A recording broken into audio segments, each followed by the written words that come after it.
शहर चुपके से अपनी 10वीं का फॉर्म भरने कॉलेज गई है और उष्मा फूफी उसका पीछा कर रही है। दोस्तों, आज शहर ने वो कदम उठा लिया जिसकी किसी ने सोचा भी नहीं था।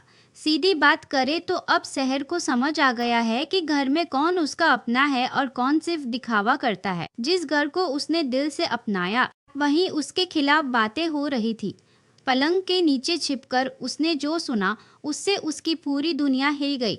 उसे पता चल गया कि असली विरोधी बाहर नहीं, घर के अंदर ही है, नाजमा और फूफीसा। उस दिन के बाद से शहर बदल गई। अब वो सिर्फ रोने वाली बहू नहीं है, अब वो समझदार है, सावधान है और हर कदम सोच समझकर उठा रही है। अब असली बात, बोर्ड परीक्षा का फॉर्म भरने की आखिरी तारीख पास है। शहर के लिए ये सिर्फ एग्जाम नहीं है, ये उसकी इज्जत का सवाल है। उसे हमेशा अनपढ़ कहकर ताना मारा गया। अगर इस बार भी वो पीछे हट जाती तो शायद जिंदगी भर वही सुनना पड़ता। लेकिन दिक्कत ये है कि माहिर घर पर नहीं है। अगर वो होता तो शायद मामला अलग होता। अकेले होने के बावजूद शहर ने हिम्मत दिखाई। उसने घर में बहाना बनाया कि बाजार जा रही है। बाहर से वो बिल्कुल नॉर्मल थी, लेकिन अंदर से बहुत घबराई हुई। बैग में फॉर्म और जरूरी कागज छिपाकर वो घर से निकल गई। उसे लगा सब ठीक है, लेकिन फूफीसा को पहले से शक था। वो चुपचाप उसके पीछे निकल पड़ी। शहर को बिल्कुल अंदाजा नहीं था कि कोई उसका पीछा कर रहा है। शहर सीधे कॉलेज पहुंची। हाथ थोड़ा कांप रहे थे, लेकिन हिम्मत मजबूत थी।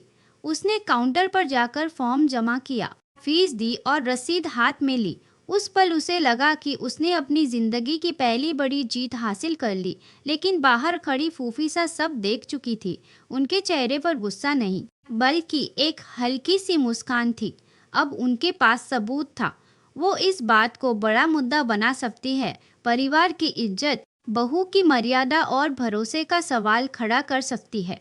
घर लौटते समय शहर को लगा सब सुरक्षित है, लेकिन असली तूफान अभी बाकी है। नाजमा पहले से तैयार बैठी है। दोनों मिलकर माहौल ऐसा बना सकती है कि माहिर के आने तक कहानी पूरी तरह बदल जाए।